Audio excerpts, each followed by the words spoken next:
तुम मुझ में बने रहो और मैं तुम में।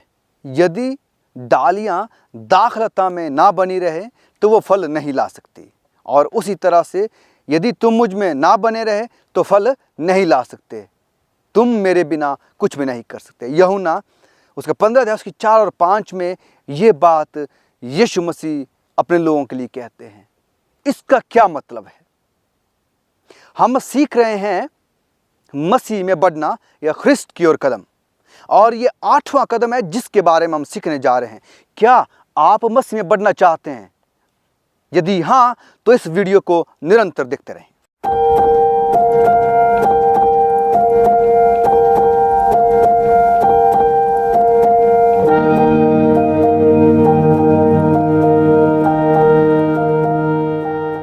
कुलुस्सियों उसका 2 अध्याय उसकी 6 आयत, जिस तरह से आपने मसीह को प्रभु करके ग्रहण कर लिया है, अब उसी में निरंतर चलते रहो। मैं नवीन कुमार चंद बाइबल आर्ट्स टीम की तरफ से आप सभी का स्वागत करता हूं, खुशामदीद। और मैं ये विश्वास करता हूं और मुझे आशा है कि आप बहुत बेसब्री से इंतज़ार करते हैं कि कब हम परमेश्वर में और मजबूत होने के लिए इन वीडियो को लेकर आएँ। और हम आपका शुक्रिया अदा करना चाहते हैं कि आप निरंतर हमारे साथ बने रहते हैं। परमेश्वर आपको बहुत तायत से आशीष और बरकत दे, जैसे आप पिछली वीडियो को देखते आ रहे हैं और आगे की वीडियो को देखते चले जाएंगे। अगर आप इस सीरीज़ की ये पहली वीडियो देख रहे हैं तो मैं चाहूँगा कि आप पीछे की जो 7 वीडियो हैं उनको ज़रूर देखें, क्योंकि हम जो इस वक्त पढ़ रहे हैं ख्रिस्त में बढ़ना, ख्रिस्त की ओर कदम, कैसे हम मसीह में कदम दर कदम बढ़ते जा रहे हैं। और आज हम 8वें कदम के बारे में पढ़ने जा रहे हैं, और वो है मसीह में बढ़ना। और ये एक ऐसा कदम है जिसके बिना हम मसीह नहीं कहला सकते। यदि कोई मसीह बढ़ोतरी में नहीं है तो एक मसीह नहीं हो सकता। अगर आप परमेश्वर के वचन में पढ़ें तो बार बार आप पाएंगे या तो फूलों के बारे में, या फिर वृक्षों के बारे में, या डालियों के बारे में, या दाखलता के बारे में बहुत सारी या तो दृष्टांत या बातें यीशु मसीह ने कही है। उन्हें छोड़कर भविष्यद्वक्ता या दूसरे लेखकों ने भी बात कही है। क्यों उन्होंने इस बात को कहा? आप अगर यीशु मसीह के बारे में पढ़े सुसमाचार की पुस्तकों में तो आप पाएंगे कि यीशु मसीह ने बार बार ये बातें कही कि जब तक एक बीज भूमि में पड़कर मर नहीं जाता और अंकुरित नहीं हो जाता और निरंतर वो बढ़ता नहीं जाता, वो फल नहीं ला सकता। चलिए इसी तरह से अपनी ज़िंदगी को, मसीह ज़िंदगी को, आइए उसको खंगालते हैं, खोजते हैं कि आज हम मसीह में बढ़ने के बारे में क्या सीख सकते हैं। क्या आप मसीह में मजबूत होना चाहते हैं? क्या आप खुद को चाहते हैं कि जैसे परमेश्वर ने अपने एक बहुत अच्छे दास, एक अपने बहुत अच्छे भक्त सिद्ध पुरुष यानी कि अय्यूब पर बड़े ही गर्व से उसके बारे में बातें कही? क्या परमेश्वर आप चाहते हैं कि परमेश्वर आपसे भी उतना ही खुश हो? तो आइए, अगर आप चाहते हैं कि परमेश्वर भी हमसे उतना ही खुश हो तो इस वीडियो में आगे आइए सीखते हैं कि कैसे परमेश्वर हमसे खुश हो सकते हैं। आइए चलिए देखते हैं एक उदाहरण के बारे में। आप कोई भी प्लांट या वृक्ष या पौधा अगर आप अपने घर में लगाते हैं, आपने देखा होगा अपने चारों ओर बहुत बड़े बड़े पेड़ या फूल फल, बहुत सारी जो है वो प्रजातियां आपने देखी होगी। उनका इतना बड़ा होने का क्या कारण है? या जैसे लेबनान के जो जंगल हैं उनके जो पेड़ है वो बहुत बड़े बड़े हैं। मैं जिस क्षेत्र में रहता हूँ वहाँ पर जो है वो पाइन ट्रीज या फिर जिसे हम चील के पेड़ या देवदार के पेड़ कहते हैं, वो भी जो वो लंबाई में जो बहुत लंबे होते हैं। लेकिन वो वृक्ष आखिरकार इतने बड़े होते कैसे हैं? अगर हम देखें या अगर कोई और पौधा हो, हम देखते हैं कि सबसे पहला जो उसका कार्य है, उसके लिए जो क्रिया है वो ये है कि उस पेड़ का जो बीज है उसे सबसे पहले मिट्टी में जो है क्या होता है, जाना होता है। एक बीज जब मिट्टी में जाता है वो तब तक बाहर नहीं आ सकता जब तक वो क्या होता, मर ना जाए। और मसीही ज़िंदगी में बढ़ने का पहला अगर कदम है वो सिर्फ यही है कि एक इंसान, एक व्यक्ति जब वो मसीह को एक उद्धारकर्ता के रूप में स्वीकार करते हैं, अपने विश्वास में, अपने उसकी स्वीकृति में, चेलेपन की कसौटी में, परमेश्वर के प्रेम में, वचन में जब वो निरंतर कदम दर कदम आगे बढ़ता चला जाता है, तो उसे ज़रूरी है कि उसे सबसे पहले क्या करना है, अपने आप को अपने आप में मर जाना है, अर्थात एक जिसको हम कहते हैं विनम्र होना है, नम्रता में जाना है। और हम आत्मिक तौर से कहे तो वो बपतिस्मा है मेरे प्यारों। बपतिस्मा एक ऐसी रीति मैं कह सकता हूँ कि क्या करना है कि आप उसमें क्या करते हैं कि आपने मसीह को ग्रहण किया है और अब आप पब्लिकली यानी कि लोगों के सामने ये घोषणा करते हैं कि मैंने मसीह को अपना उद्धारकर्ता माना है, मैंने मसीह को स्वीकार किया है। तो वो आत्मिक तौर से मसीह में क्या होता है, पाप में मर जाना और मसीह में जीवित होना होता है। तो ठीक वैसे ही एक बीज को चाहिए कि वो ज़मीन में जब जाए, यानी कि एक व्यक्ति को चाहिए कि जब वो मसीह को ग्रहण करे तो वो अपने आप को विनम्र करे, हम्बल करे, नम्रता से भर जाए और अपने आप को एक मृत्यु के समान में लेकर आए कि परमेश्वर मैं कुछ भी नहीं हूँ,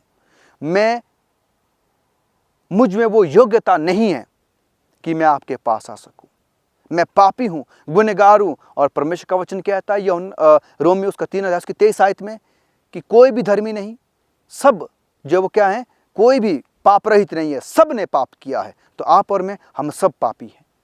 तो इसलिए हमें चाहिए कि हम अपने आप को उस स्तर तक लेकर आएं कि हम अपने आप को क्या कर सके, विनम्र कर सके, अर्थात मर जाएं पाप में।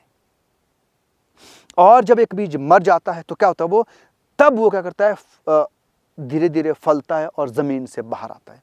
तो हमें क्या करना है कि जब हम पाप में मर जाते हैं मेरे प्यारों, अब हमें क्या करना है, मसीह में जब हम प्रार्थना करते हैं, वचन पढ़ते हैं, मसीह में के विश्वास में और मजबूत होते हैं, तब जो हमें क्या करना है, धीरे से मसीह में अब क्या करना है, उठना है। और वो जो बीज मर जाता है और जब वो अंकुरित होता है तो क्या करता है, वो ज़मीन से हर तरह के जो पौष्टिक तत्व है जो उसके लिए ज़रूरी है, वो क्या करता है, उनको सोखना शुरू कर देता है। तो ज़रूरी है जब हमारी जो जड़ें हैं वो परमेश्वर के वचन और परमेश्वर की प्रार्थनाओं में, परमेश्वर के विश्वास में अगर वो पूरी तरह से गड़ चुकी हो, मजबूती से पकड़ हो उसमें, तो अब हमें क्या करना है, वहाँ से वो सारे पौष्टिक आहार लेने हैं आत्मिक ज़िंदगी के लिए परमेश्वर के वचन से। और परमेश्वर से जब हम प्रार्थना करते हैं तो क्या करना है, अब हमें धीरे धीरे उनमें बढ़ते चले जाना है। धीरे धीरे अब क्या करना है, जैसे पेड़ उन पौष्टिक आहार को लेने के बाद बढ़ता चला जाता है, हमें भी क्या करना है, वचन में अब क्या करना है, बढ़ते चले जाना। देखिए, निरंतर हमें बढ़ना है मसीह में, और यही मसीह की चाहत है, यही मसीह हमसे चाहते हैं, यही उनकी इच्छा है कि हम निरंतर बढ़ते चले जाएं। और मेरे प्यारों, और क्या करता है, वो अंकुर जो निकलता है वो ज़मीन से बाहर आता है और वो बड़ा ही सुंदर दिखता है जब उसमें पहले पत्ते आते हैं और कोंपले आती है और वो धीरे धीरे उसमें तना जो वो बनता चला जाता है और वो निरंतर बढ़ता चला जाता है। जब हम परमेश्वर के वचन में, विश्वास में, दुआओं में, सच्चाई में, आज्ञाओं में जब निरंतर बढ़ते जाते, वो हमारी आत्मिक ज़िंदगी को पोषण आहार से भर देती है, पौष्टिक कर देती है मेरे प्यारों। और हम क्या करते हैं, मसीह में बढ़ते चले जाते हैं। और एक दिन क्या होता है, पेड़, वो जो छोटा सा फल जो बीज था, जब तक वो मरा नहीं तब तक वो उतना बड़ा पेड़ नहीं बन सकता। वही मसीह ज़िंदगी में भी है कि हम तब तक मसीही जीवन को पेश नहीं कर सकते जब तक हम पाप में मर ना जाएं। और मसीह हमसे यही चाहते हैं मेरे प्यारों। क्या आप मसीह में बढ़ना चाहते हैं? आइए कुछ और बातों को आगे सीखें कि और किस तरह से हम मसीह में बढ़ते जा सकते। मसीह में बढ़ते रहने के लिए हमें ज़रूरी नहीं है कि हमें बहुत सारी बातों का होना ज़रूरी है। मसीह में बढ़ते रहने के लिए हमें निर्भरता सबसे ज़्यादा ज़रूरी है। अगर वो बीज अपने आप पर निर्भर रहे कि मैं खुद से ही बढ़ जाऊंगा, सब कुछ खुद से करूंगा, तो आप जानते कि वो नहीं बढ़ सकता। क्यों? क्योंकि उसे निर्भर रहना होता है ज़मीन, मिट्टी, उसमें मिले पौष्टिक आहार पर। उसी तरह से हमारी निर्भरता मसीही पर और मसीह के वचन पर होनी चाहिए मेरे प्यारों। अगर आपकी मेरी निर्भरता खुद पर है तो हम कभी भी मसीह में नहीं बढ़ सकते, हम आगे नहीं बढ़ सकते, और जब तक हम बढ़ेंगे नहीं हम फल नहीं ला सकते।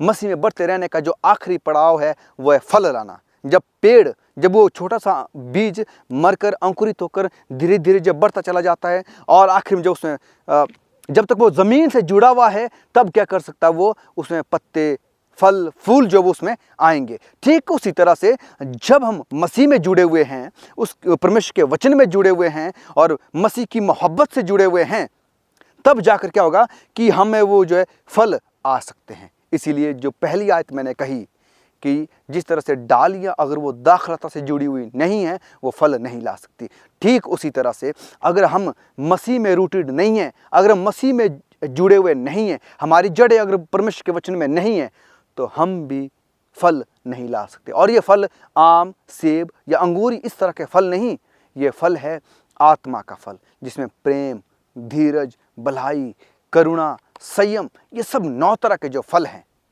ये आत्मा का फल है। ये वो फल हैं जो हमें पाप में मरने और मसीह में बढ़ते रहने पर मिलते हैं। क्या आप चाहते हैं कि हम में ठीक वो फल हो जो मसीह हमसे चाहते हैं? क्या आप चाहते हैं कि आप में आत्मा का फल हो? तो मेरे प्यारो, ज़रूरी है परमेश्वर, उनके वचन और पवित्र आत्मा पर निर्भरता रखना। अगर आप खुद से चाहते हैं कि मैं खुद से जो हूँ उद्धार पाऊँगा, खुद से फल लेकर आऊँगा, तो वो नामुमकिन है मेरे प्यारो। हमें पूरी तरह से अपने आप को मसीह में समर्पित कर देना है। और यीशु मसीह भी यही कहते हैं कि मैं पुत्र खुद से कुछ नहीं करता। यूहन्ना की पुस्तक में जो आप पढ़ेंगे, पुत्र खुद से कुछ नहीं कर सकता और पिता मुझ में रहकर सब कुछ करते हैं। यानी कि यीशु मसीह ने खुद को भी पिता के हाथों में सौंप दिया कि पिता आप मुझ में होकर काम करें। और आपको और मुझको भी चाहिए कि हम खुद को परमेश्वर यीशु मसीह के हाथों में सौंप दें और उनसे कहें कि पिता आप हमारे ज़रिए से काम करें, ताकि हम आप में बढ़ते रहें और एक दिन हम फल ला सकें, वो आत्मा का फल। और हम जानते हैं जो अनंत फल है वो है स्वर्ग का प्रतिफल। और वो जो सबसे आखिरी फल है उनके लिए जो पूरी तरह से मसीह में बने रहते हैं और मसीह में बढ़ते हैं। ज़रूरी है मेरे प्यारो, अगर आप बार बार पढ़ेंगे, आप किसी भी बाइबल की पुस्तक को पढ़ें, आप अक्सर ये बात पाएंगे कि परमेश्वर के बच्चों के लिए कहा गया था कि वो शोषण की नाई फूलेंगे फलेंगे, या फिर वो अन्न की नाई बढ़ेंगे और दाखलता की नाई फूलेंगे। अंकुरित जब तक वो मर नहीं जाता, फिर उसके बाद वो क्या करता है, जब वो बढ़ता है, बालें आती हैं, फिर उसमें दाना लगता है। तो आपकी और मेरी ज़िंदगी, खास करके मसीह की ज़िंदगी भी ऐसी ही है मेरे प्यारो। कहीं हम दुनियावी तौर से मसीह तो नहीं है, अर्थात जिस तरह से मैं हर वीडियो में ये बात कहता हूँ, हर संदेश में मैं ये बात कहता हूँ कि मेरे प्यारो, आज दुनिया में बहुत सारे ऐसे लोग हैं जो दुनियावी मसीह हैं। वो मसीह ही नहीं है, लेकिन दुनियावी मसीह है। कैसे मसीह हैं? उन्हें दुनिया में जो वो हर तरह के चमत्कार, दुख, मुसीबत, परेशानी से निजात मिलती है, और वो क्या करते हैं, वो नहीं जानते हैं कि मसीह कौन है, मसीह ने क्या किया हमारे लिए, कैसे हम उद्धार पाते हैं, उद्धार में हमारा क्या काम है। वो अपने पादरी साहिबानों से कुछ बातें सीखते हैं और वहीं पर जो वो रुक जाते हैं। नहीं मेरे प्यारो, खुद खोज कीजिए, परमेश्वर के वचन को पढ़िए, उसका अध्ययन कीजिए, परमेश्वर के से दुआ कीजिए, प्रार्थना कीजिए कि परमेश्वर मुझे आपकी सच्चाई को सीखने में मदद करें, कैसे मैं आप में निरंतर बढ़ता रह सकता हूँ, मेरी मदद करें, मेरी सहायता करें। मैं इस दुनिया में नहीं पर उस अनंत जीवन के लिए तैयार होना चाहता हूँ। परमेश्वर भरपूरी से आपके मेरी मदद करने के लिए तैयार है। क्या आप उस पेड़ की तरह बनना चाहते हैं, उस पौधे की तरह बनना चाहते हैं जिसमें फल हो? क्योंकि यीशु मसीह ने एक दृष्टांत में भी कहा था कि इस अंजीर के पेड़ में फल नहीं है, इसे काट दो और आग में झोंक दो। आप और मैं भी उसी पेड़ की तरह हैं मेरे प्यारों। अगर हम में फल नहीं है, आत्मा का फल अगर नहीं है हम में, तो मेरे प्यारों हमसे भी यही कहा जाएगा कि आग में झोंक दीजिए। क्या आप आग में झोंकना पसंद करेंगे या फिर मसीह के साथ अनंत जीवन में रहना पसंद करेंगे? और मैं सोचता हूँ कि आग में झोंकना किसी को अच्छा नहीं लगेगा, और वो चाहेंगे कि हम अनंत जीवन में एक प्रेम वाली ज़िंदगी जिएं। तो यीशु मसीह ही हैं जो आपको उस प्रेम की ज़िंदगी तक लेकर जा सकते हैं। अपनी निर्भरता यीशु मसीह पर सौंप दें मेरे प्यारों, अपने आप को परमेश्वर के सुपुर्द कर दें, समर्पित कर दें, और चेलेपन में आगे बढ़ते हुए खुद को मसीह में आगे बढ़ाते चले जाएं। क्या आप चाहते हैं कि आप फल लेकर आएं, वो आत्मा का फल जो हर एक मसीह में होना अति आवश्यक है? मेरे प्यारो, यीशु मसीह बार बार वचनों में कहते हैं कि मुझ में बने रहो, मुझ में बने रहो, और जो मुझ में नहीं बना रहता वो फल नहीं ला सकता। और ज़रूरी है कि हमें मसीह में निरंतर बढ़ते रहने के लिए मसीह पर निर्भरता होना और उसमें बने रहना ज़रूरी है। यानी कि उनकी दुआओं में, उनकी प्रार्थनाओं में, उनकी मोहब्बत में, प्रेम में, वचन में, यानी कि हर तरह से अपनी प्राथमिकता यीशु मसीह को दे दें। और यही परमेश्वर आपसे मुझसे चाहते हैं मेरे प्यारों। आप और मैं क्या चाहते हैं? यीशु मसीह ने हमारे लिए सब कुछ कर दिया जो उन्हें करना था। अब ज़रूरत है अब हम बदले में क्या कर रहे हैं। अगर मैं साधारण शब्दों में या संक्षिप्त में अगर मैं कहूँ, सारांश में अगर मैं कहूँ, अगर आप और मैं मसीह में निरंतर बढ़ना चाहते हैं मेरे प्यारों, तो हमें चाहिए कि हम यीशु मसीह को अपनी प्राथमिकता रखें। प्रायोरिटी जिसको कहते हैं। प्राथमिकता मतलब कि किसी भी काम को करने से पहले, किसी भी चीज़ को करने से पहले, ज़िंदगी में कुछ भी करने से पहले मैं मसीह को सबसे पहले रखता हूँ। हर एक चीज़ में, सच्चाई में, घर के काम में या बाहर के काम में, अपनी रोज़ाना की ज़िंदगी में, यानी कि हर एक चीज़ में मैं मसीह को सबसे पहले रखता हूँ। क्या आप मसीह को सबसे पहले रखते हैं? आप किसी भी लोगों से बातचीत करने से या उनसे बातचीत करने से पहले आप जो है मसीह से बातचीत करते हैं। किसी भी ज़रूरत में किसी से भी मांगने से पहले आप मसीह से मांगते हैं। कुछ भी घटी, कमी, परेशानी, दुख, मुसीबत आने से पहले, दूसरों को बताने से पहले आप मसीह को बताते हैं।